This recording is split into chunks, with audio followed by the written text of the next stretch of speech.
Hola, bienvenidos al curso de órdenes e intérprete de órdenes de Linux. Nos disponemos a desarrollar la segunda lección de este curso sobre conceptos básicos del sistema Linux.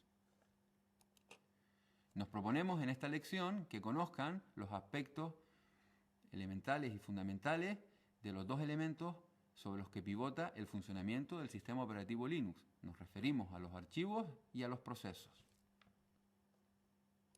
Si sigues con éxito esta lección, al final serás capaz de deducir las implicaciones referidas a las operaciones que podemos realizar con archivos y procesos en función de los valores que tengan esos atributos fundamentales que caracterizan a estos dos elementos que se denominan procesos y archivos. Comenzaremos hablando sobre archivos.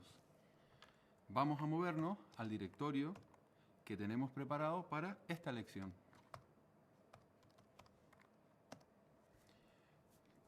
Para hablar acerca de los archivos y sus atributos básicos, utilizaremos la orden ls-l, que tal y como vimos en la lección pasada, nos permite obtener los atributos básicos de un archivo. Vamos a lanzar esta orden desde este directorio.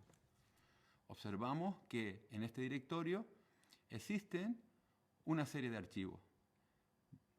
3 que se llaman directorio 1, directorio 2, directorio 3, que son de tipo directorio, y otros 3 cuyos nombres son fichero 1, fichero 2 y fichero 3, que son de tipo fichero regular. Vamos a ver qué significa que un archivo es de tipo regular. Un archivo es de tipo regular cuando almacena datos o almacena instrucciones de programas.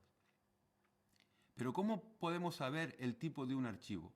Bien, para eso tenemos que observar los atributos del archivo y más concretamente, fijémonos en la pantalla, en la primera columna de atributos que la orden ls-l nos ha proporcionado. En esta primera columna observarán que aparece una cadena de caracteres que empiezan, para el caso de directorio 1, por ejemplo, con D. Y luego aparece RWX y R-X y R-X. Bien, esta primera columna de caracteres nos informa acerca de, en primer lugar, el tipo de fichero, que es justo lo que queríamos saber. El primer carácter, por ejemplo, para el caso de directorio 1, D significa que es de tipo directorio.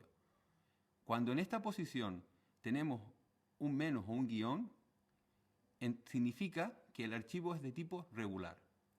Por lo tanto, ya sabemos dos cosas acerca de los archivos, y es que estos pueden ser de tipo directorio, de tipo regular, e incluso de otros tipos que veremos más adelante durante esta lección. Fijémonos también en esta primera columna. Ya sabemos cómo saber qué tipo de archivo es. Los siguientes caracteres de esta primera columna que nos ha suministrado la orden ls-l nos informan acerca de los permisos de acceso. En Linux, al igual que en Unix, de cara a acceder a los archivos, se definen 3 tipos de usuarios. El usuario propietario, el dueño del archivo. Normalmente es el usuario que ha creado el archivo. Después, otra categoría de usuario se define como grupo propietario. A esta categoría pertenecerán todos los usuarios que forman parte del grupo que el usuario creador especificó al sistema que es su grupo propietario. Y por último, tenemos la categoría de otros usuarios. Eso es en cuanto a tipos de usuarios que pueden acceder a cualquier archivo. Luego, por otro lado, tenemos los tipos de acceso. En Linux, al igual que en Unix, se definen 3 tipos de acceso: lectura, escritura y ejecución. Fijémonos en esta primera columna. Nos encontramos con un primer grupo de 3 caracteres, RWX, a continuación de la D. Precisamente esos 3 primeros caracteres nos informan acerca de los permisos de acceso del usuario propietario. Para el caso, por ejemplo, del archivo fichero 1, aquí lo tenemos, sabemos que el propietario tiene posibilidad de leerlo, tiene posibilidad de escribir sobre él, es decir, modificarlo, y el tercer carácter nos indica si tiene la posibilidad de ejecutarlo. como aparece un guión, significa que no tiene posibilidad de ejecutarlo. Los otros 3 siguientes caracteres hacen referencia a los accesos permitidos a los usuarios pertenecientes al grupo propietario. Para el caso de fichero 1, por ejemplo, cualquier usuario perteneciente a este grupo tendrá la posibilidad de leerlo, pero no podrá ni modificarlo ni ejecutarlo.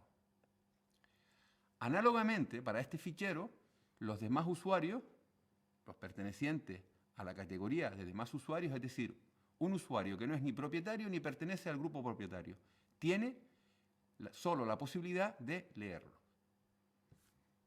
En cambio, fijémonos en el archivo fichero 3. Aparece de color verde. Esto es una forma, una facilidad que nos da el intérprete de órdenes y más concretamente el entorno gráfico para diferenciar aspectos de los ficheros. En nuestro sistema tenemos configurado el entorno gráfico para que los ficheros que aparezcan de color verde son aquellos que tienen la posibilidad de ser ejecutados. Y efectivamente así aparece. Fijémonos en los atributos de acceso. Los 3 primeros caracteres asociados a los permisos de acceso del propietario nos indican que el propietario puede acceder de cualquier manera al fichero, puesto que está habilitado el acceso de lectura, de escritura y de ejecución. En cambio, las demás categorías de usuario tienen los mismos privilegios que fichero 1, es decir, un usuario que no sea propietario solo podrá acceder al fichero en modo lectura. Bien, vamos a ver ahora qué significa que un fichero pueda ser modificado, es decir, que tenga el atributo de escritura activado. Lógicamente, lo normal es pensar que ese archivo lo podemos modificar. Podemos modificar modificando su contenido, correcto, pero también tiene implicaciones acerca de las órdenes que quisiésemos ejecutar. Por ejemplo, ¿qué pasaría si queremos borrar el archivo fichero 2?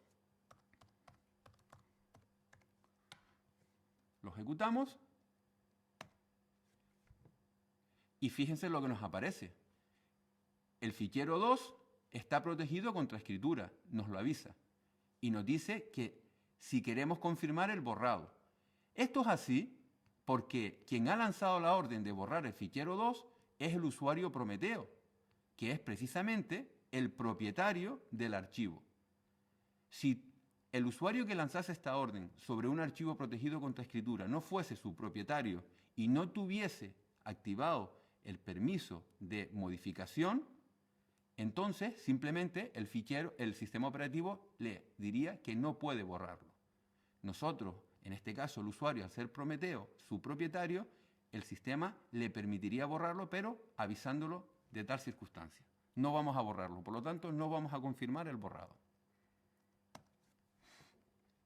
Bien, parece claro las implicaciones que tiene el atributo de escritura o modificación sobre un archivo. Pero, ¿qué implicación tiene el atributo de ejecución? Bueno, pues simplemente lo que nos indica este atributo es si nosotros podemos ejecutar o no el archivo. Una cosa a tener en cuenta. El sistema operativo Linux no es responsable del contenido de los archivos, la coherencia del contenido y los atributos de acceso de los archivos. Es decir, nosotros podríamos encontrarnos con un archivo en el que se activa la ejecución y no contener nada ejecutable, es decir, no contener un programa. Eso es responsabilidad del usuario creador.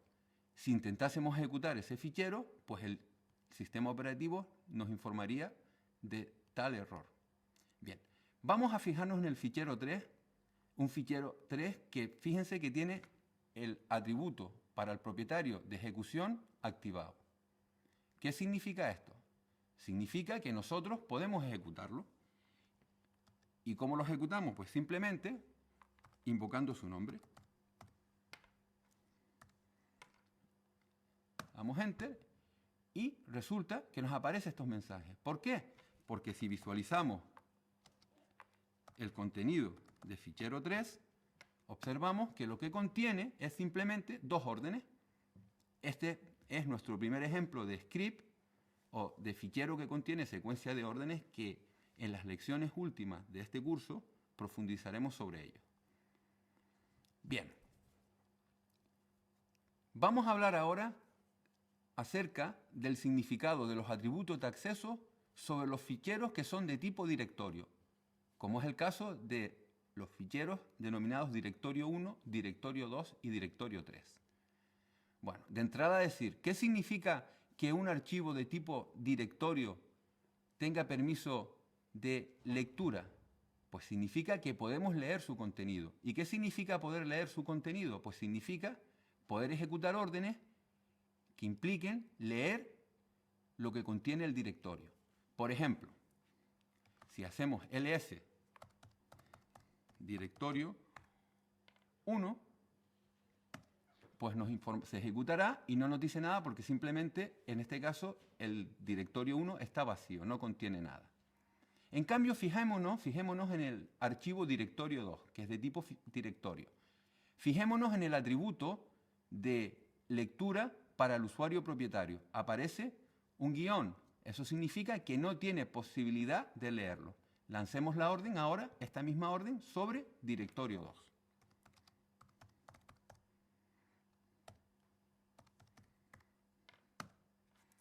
Y fíjense efectivamente lo que nos dice el sistema. No podemos leer, no podemos ejecutar la orden, por lo tanto leer el contenido directorio 2, puesto que tiene el atributo de permiso de lectura desactivado el usuario Prometeo. ¿De acuerdo?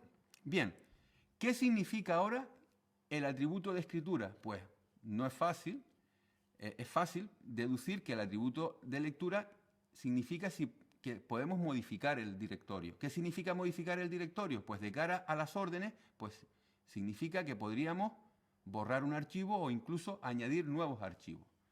Por ejemplo, vamos a intentar ahora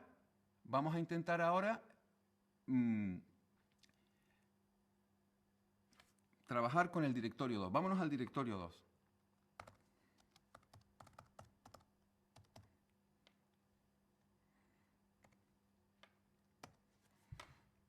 ¿Vale? Estamos en él.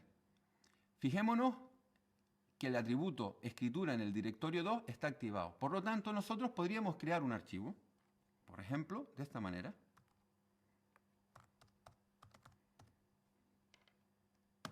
No ha habido problema, puesto que tenemos el atributo de modificación activado.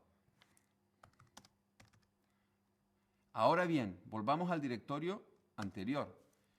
Si nosotros intentásemos crear un archivo en un directorio protegido contra escritura, por ejemplo, utilizando la misma orden que utilizamos anteriormente, no nos lo permitiría. ¿De acuerdo? Bien. ¿Qué significa el atributo ejecución aplicado a los directorios?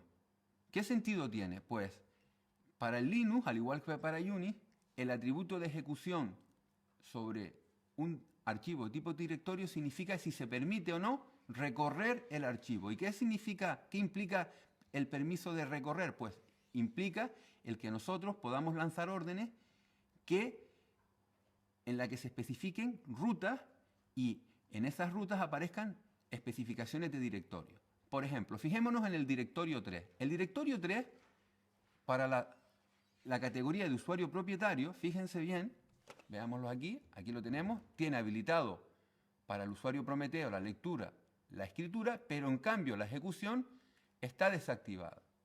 Vamos a ver qué implica esto.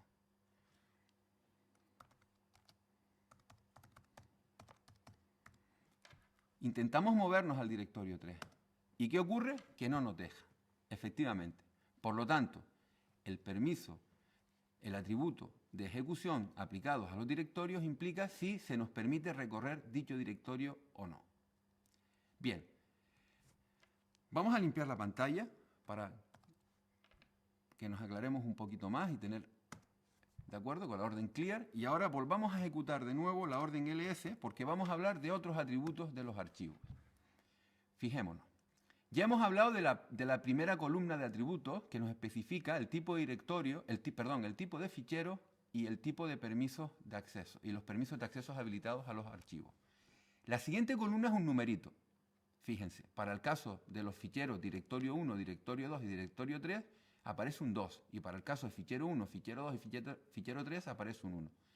Esta columna significa o hace referencia al atributo de número de referencias del archivo. ¿Y qué es una referencia? Pues el número de nombres, digamos, de rutas distintas que se pueden utilizar para llegar a este archivo. Bien. El siguiente atributo, que para todos los archivos es Prometeo, nos informa acerca de quién es el usuario propietario. Pues el usuario propietario de todos estos archivos es el usuario Prometeo. El siguiente atributo, estamos aquí, nos informa acerca de el nombre del grupo propietario. Pues en el sistema hay un grupo de usuarios que se llama Prometeo, al igual que el usuario Prometeo. Y a continuación aparecen en la siguiente columna unos numeritos. Pues bien, aparece para el caso directorio 1, directorio 2 y directorio 3, 4096. Pues ese no es otra cosa que el tamaño actual que tiene el archivo.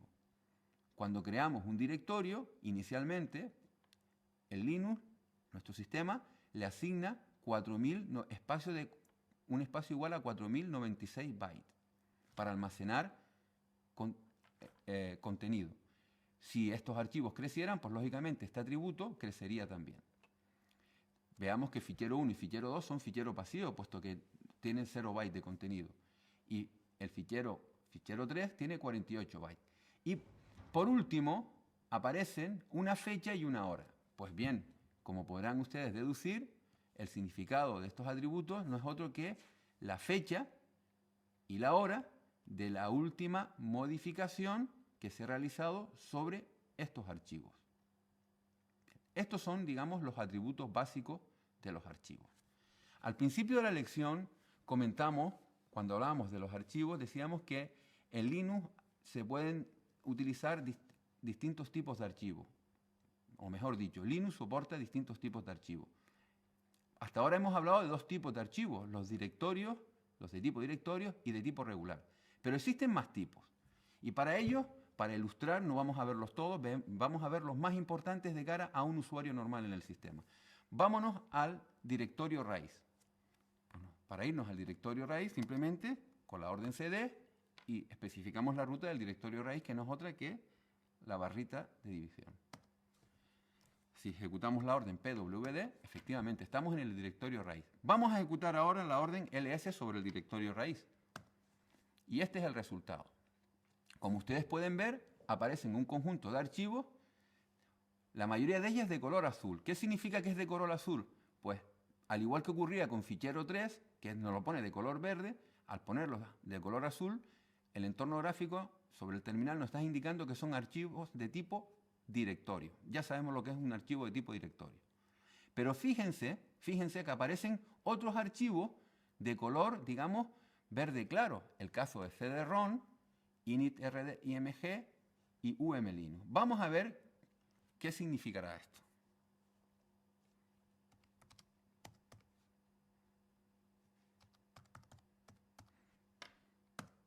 Y miren ustedes, nos aparece la misma información en cuanto a atributos que vimos anteriormente, pero en el nombre del archivo aparece cd-rom, una flechita y una ruta media cd-rom.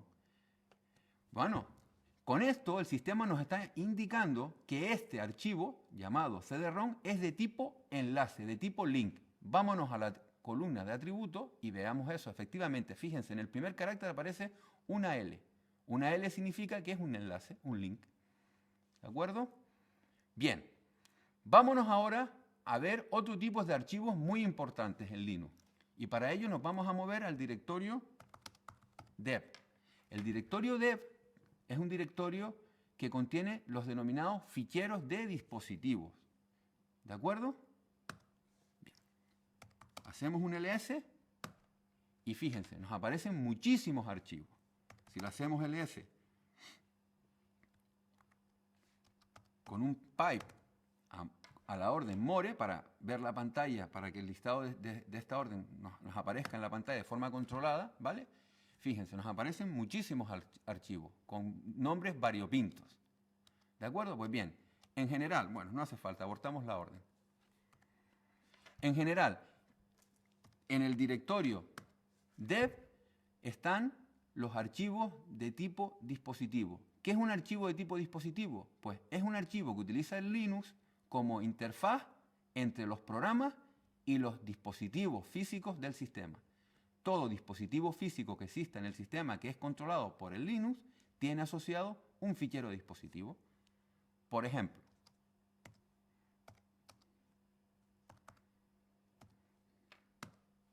el fichero fd0. Fíjense, el fichero fd0 es un archivo de dispositivo. Miren la primera columna. B significa que es un archivo de tipo dispositivo y la B significa que es de tipo dispositivo de tipo bloque. ¿De acuerdo? Y a continuación tenemos los atributos que vimos con anterioridad, pero además nos aparecen otros distintos, como es este 2 y este 0.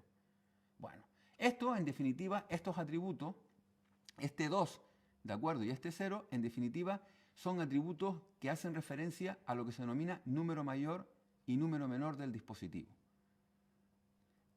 Son unos atributos internos que son de vital importancia a la hora de manejar ficheros de tipo dispositivo, porque asocia el fichero a un manejador de dispositivo, que no olviden ustedes que un manejador de dispositivo es la rutina del sistema operativo, el módulo del sistema operativo, que tiene por misión manejar el recurso hardware en cuestión. Bueno. Bien, ahora bien, los ficheros de tipo dispositivo no todos son de tipo bloque, es decir, no todos aparecerán aquí con una vez. También los hay de tipo carácter. Por ejemplo,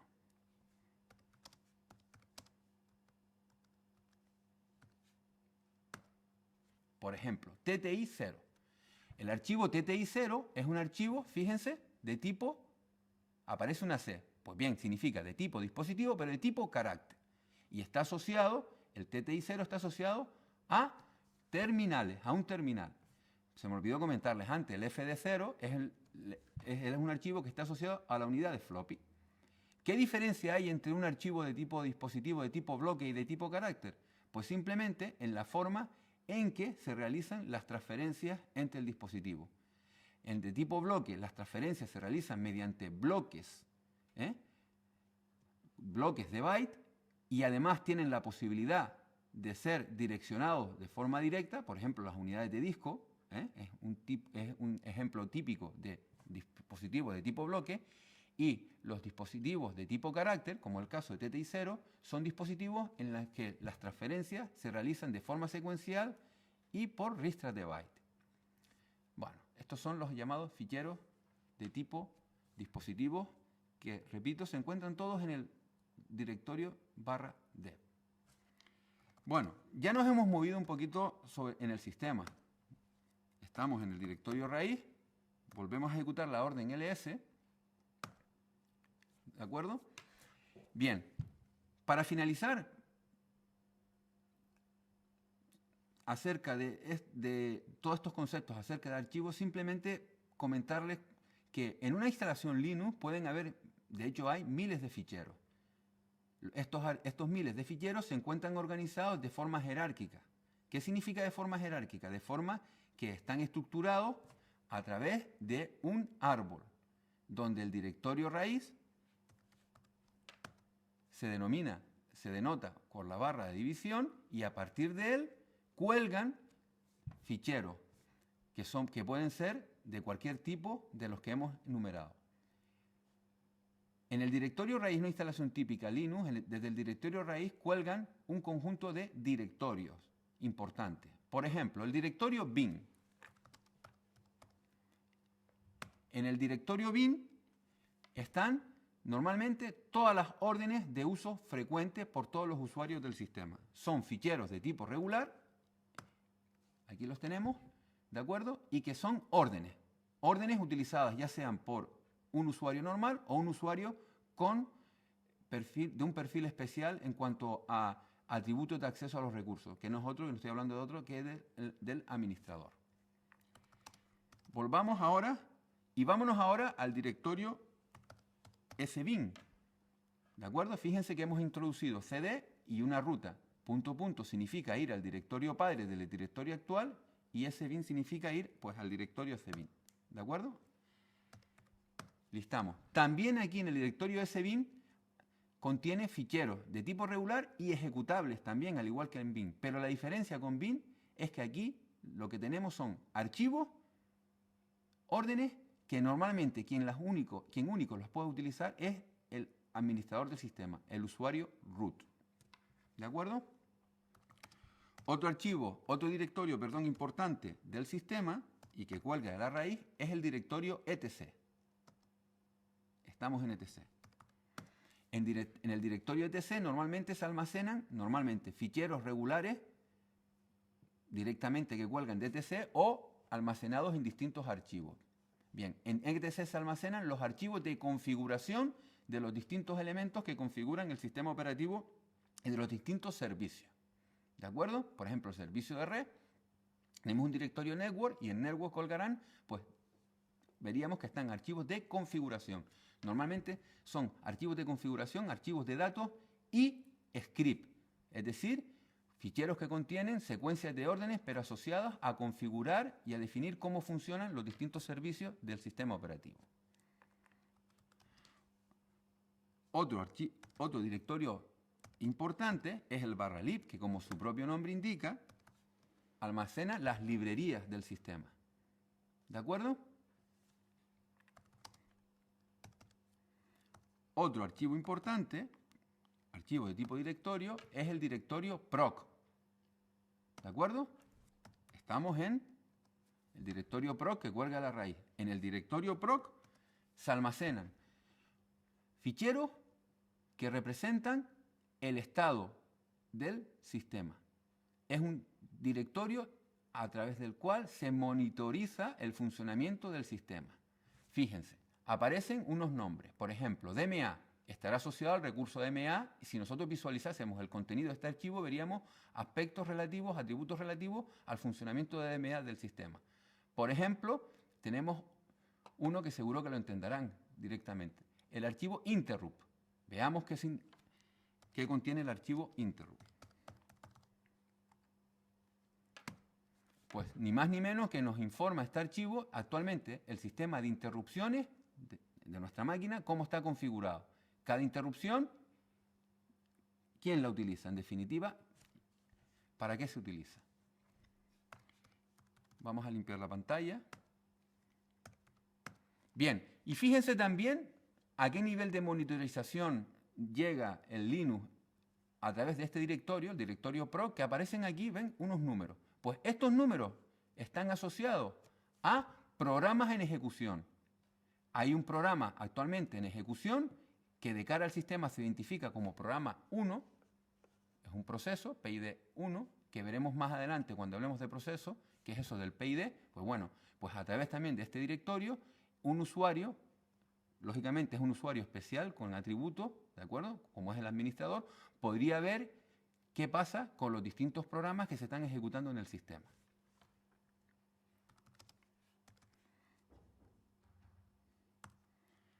Vámonos ahora al directorio media.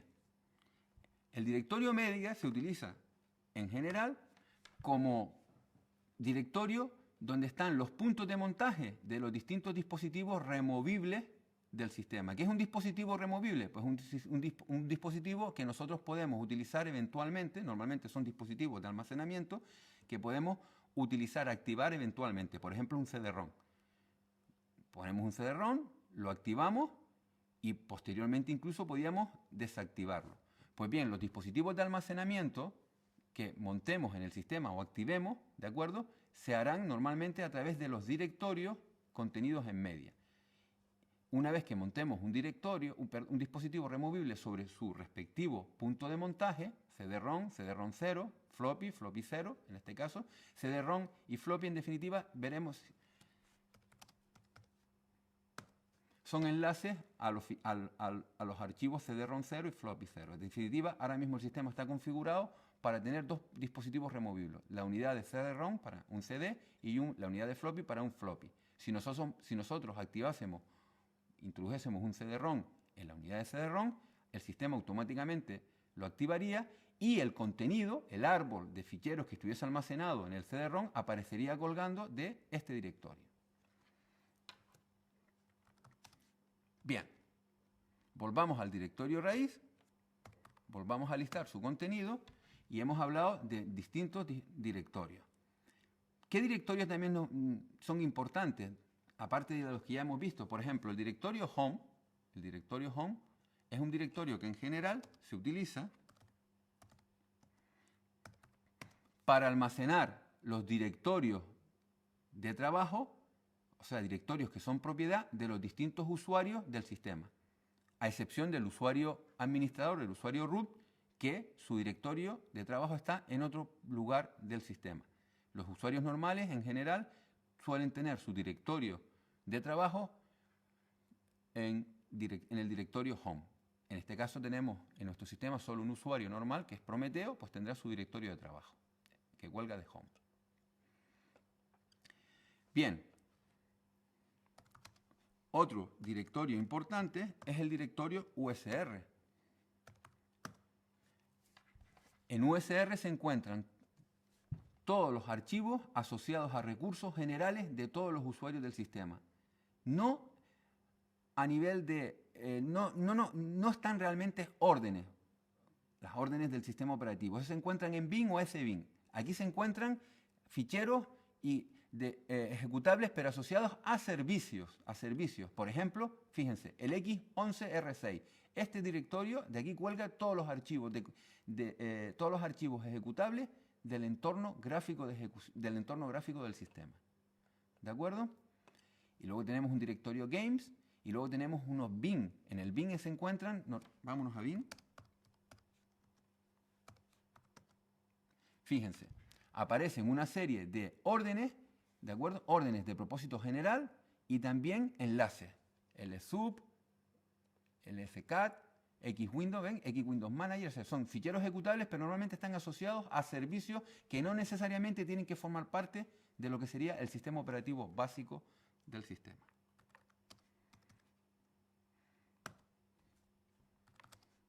Volvamos para atrás de 2 pasos.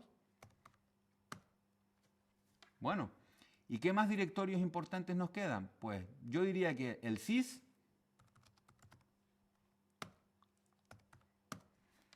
y aquí tenemos, en el directorio sys, es un directorio que se utiliza para almacenar la configuración actual de nuestro sistema. ¿De acuerdo? Y luego también otro importante es el directorio var. El directorio var contiene básicamente los directorios de trabajo de los distintos servicios que actualmente tenemos en funcionamiento en el sistema. Por ejemplo, tenemos el mail, el spool, son 2 casos claros de servicios. El mail, el correo electrónico, y el spool del sistema de spool del sistema operativo. ¿De acuerdo? Bien. Bueno, en definitiva, esto es todo en cuanto a archivos. El otro elemento fundamental de un sistema Linux, aparte de los archivos, son los procesos. Bueno, un proceso es simplemente un programa en ejecución. Vamos a hablar un poquito de este elemento fundamental en el Linux, que llamamos procesos. Para ello nos vamos a apoyar en la orden PS, que utilizaremos de una manera básica, ¿de acuerdo? Y en una lección posterior profundizaremos más en su uso. Con la orden PS, un usuario puede conocer sus procesos. ¿Qué entendemos por los procesos de un usuario? O lo que he denominado sus procesos. Pues bien, son los programas que ese usuario en ese momento está ejecutando. ¿De acuerdo? El usuario Prometeo, ¿de acuerdo? Actualmente tiene asociados en el sistema un proceso bash, fíjense, en esta columna, y un proceso PS, que es justo la orden que acabamos de ejecutar. ¿De acuerdo? En realidad, el usuario Prometeo no solo tiene asociados estos 2 procesos, tiene más, ya lo veremos más adelante. Pero bien, vamos a hablar ahora acerca de los atributos básicos básicos, y enfatizo básicos porque el sistema utiliza muchos más atributos de los que vamos a ver aquí, pero para un usuario normal, digamos, con estos atributos es suficiente para manejarse en el sistema. Vamos a hablar de estos atributos básicos de los procesos. Bien, el primer atributo se llama PID. ¿Qué es el PID? Bueno, el PID es el identificador que el sistema le da a todo programa en ejecución. Es un identificador en forma de número y es único. Es decir, todo programa que se ejecuta en el sistema tiene un PID, un valor numérico entero, y que es único. Por ejemplo, el proceso bash del usuario Prometeo, puesto que el usuario Prometeo es quien ha ejecutado la orden PS, tiene como PID el 5487. Luego tenemos TTI. TTI se refiere, ese atributo, a desde qué terminal ese proceso, digamos, se ha lanzado, se está ejecutando, o mejor dicho, qué terminal utiliza en el sistema. Pues es un terminal, es el PTS 0, es un terminal virtual y es el primer terminal, el 0. Bien. El siguiente atributo, time, hace referencia al tiempo de CPU que el proceso en cuestión lleva consumido hasta la actualidad. Aparece 0, ha consumido tiempo de CPU. Lo que pasa es que aparecen las horas, los minutos y los segundos. Y todos sabemos la diferencia de escala que hay en tiempo de los procesos. ¿De acuerdo? El último CMD es command, hace referencia a command, y es simplemente el nombre de la orden que se le ha dado para dar lugar a ese proceso. Por ejemplo, PS, cuando ejecutamos PS, command es PS, fue la orden que dimos para dar lugar al proceso 6635. ¿De acuerdo? Bien. La orden PS, como acabamos de ejecutar, nos informa realmente de los procesos que actualmente el usuario que la lanza ejecuta, pero que se ejecutan en modo de primer plano o foreground. ¿Qué significa un proceso se ejecuta en primer plano? Significa que mientras se ejecuta, interactúa con el usuario. ¿De acuerdo? Un usuario puede lanzar procesos, puede ejecutar órdenes, no solo en primer plano, sino también en segundo plano. Por ejemplo, vamos a lanzar la orden find -name, que es un parámetro de la orden, un argumento. Le vamos a decir que busque, find, que busque desde el directorio user, por ejemplo, un archivo -name, cuyo nombre, -name, se llama, por ejemplo, fichero. Esta orden no va a localizar, es un ejemplo hecho a propósito para que, digamos, no localice el fichero, puesto que en el directorio USR, en /USR, no existe ningún archivo que se llame fichero, pero lo que pretendemos es que la orden, digamos, no nos muestre ningún mensaje por pantalla, que nos dificulte la exposición, pero también, sobre todo, que tarde muchísimo. ¿De acuerdo? Porque vamos a ver el concepto de proceso en segundo plano. Para lanzar una orden que dé lugar a un proceso que se ejecute en segundo plano, simplemente, una vez introducida la orden y los argumentos, introducimos el ampersand al final. ¿De acuerdo? Y fíjense lo que pasa. Y si ahora yo ejecuto PS, ¿lo ven? Tenemos la orden find que por ahí se está ejecutando en segundo plano y además, como se ejecuta en segundo plano, digamos, nos libera el terminal y podemos seguir trabajando. Yo me he ejecutado la orden PS. Pero fíjense que al ejecutar la orden en segundo plano, ¿de acuerdo? Nos ha aparecido 1 y 6701. ¿Qué significa 1? Pues significa el número de tarea. Si nosotros ejecutamos la orden jobs, miren lo que nos aparece. Bien, interesante. ¿Por qué? Porque hemos dicho, un proceso es un programa en ejecución. Correcto. Ahora bien, los procesos de cara a un usuario se dividen en dos tipos. Los procesos que se lanzan por iniciativa del intérprete de órdenes, ya que el usuario ha dado la orden, ha introducido la orden, por ejemplo, find, esta orden, ¿de acuerdo? Y el intérprete de órdenes los ha lanzado. A esos procesos se le denominan tareas. ¿De acuerdo? Y si nosotros quisiésemos saber qué tareas son las que actualmente tenemos asociadas, se ejecuta, pues tenemos la orden jobs. Tenemos la tarea 1. Y además nos ha dicho job 1 done. ¿Qué significa done? Que ya se ha ejecutado. ¿De acuerdo? Ahora bien, fíjese, cuando lanzamos por primera vez PS, ¿de acuerdo? Nos apareció bash También, ¿no? Igual que aquí. Este es un ejemplo de proceso que no es una tarea. ¿Por qué? Porque este programa, quien lo lanza no es el intérprete de orden, lo lanza el propio sistema y es un proceso precisamente que lo que hace es esperar a que introduzcamos una orden y ejecutar lo que nosotros, intentar ejecutar lo que nosotros hayamos introducido. En definitiva, se trata del intérprete de órdenes. ¿De acuerdo? Bien. Bueno, ya para finalizar esta breve descripción acerca de los aspectos básicos y atributos básicos de los procesos, decir simplemente que los procesos que se ejecutan en el sistema son todos los que nos devuelve la orden PS lanzada de esta manera. No. Fíjense ustedes la cantidad de procesos que en el sistema se ejecutan en todo momento. Para ello utilizamos un argumento, una opción de la orden PS, que es PS menos X. Y miren ustedes la salida. Si la volvemos a lanzar, pero para que se ejecute de una manera, para que la visualización, la salida por pantalla, sea más controlable, la podemos ver de una forma más cómoda, ¿de acuerdo? Hacemos un pipe a la orden more, para que la salida de la orden PS menos X nos la mande al canal de entrada de more y nos lo vaya visualizando, ¿de acuerdo? Aquí los tenemos. Pues los atributos de esta orden son los mismos que vimos antes, pero fíjense, además nos ha sacado un nuevo atributo con esta opción, stat. Stat hace referencia al estado actual del proceso. ¿En qué estado se encuentra el proceso? Si se encuentra bloqueado, durmiendo, sleep, o se encuentra en estado de ejecución, o en otros estados que ya veremos cuando hablemos de órdenes para el manejo de procesos. ¿De acuerdo? Luego fíjense, en el TTI en muchas ocasiones aparecerá una interrogación. ¿Qué significa que un proceso en el atributo TTI tenga una interrogación? Significa simplemente que ese proceso no tiene terminal asociado, o sea, no hace uso de algún terminal de los existentes en el sistema. Eso normalmente lo hacen los llamados procesos demonios del sistema. Son procesos que se ejecutan en segundo plano y llevan a cabo normalmente algún servicio. Bueno, salimos de la orden y bueno, y esto es todo, en principio, lo relativo a procesos. Bueno, y ya para finalizar, un resumen de lo que hemos visto en esta lección. Hemos hablado acerca de dos elementos fundamentales en el funcionamiento del Linux, de ficheros y de procesos.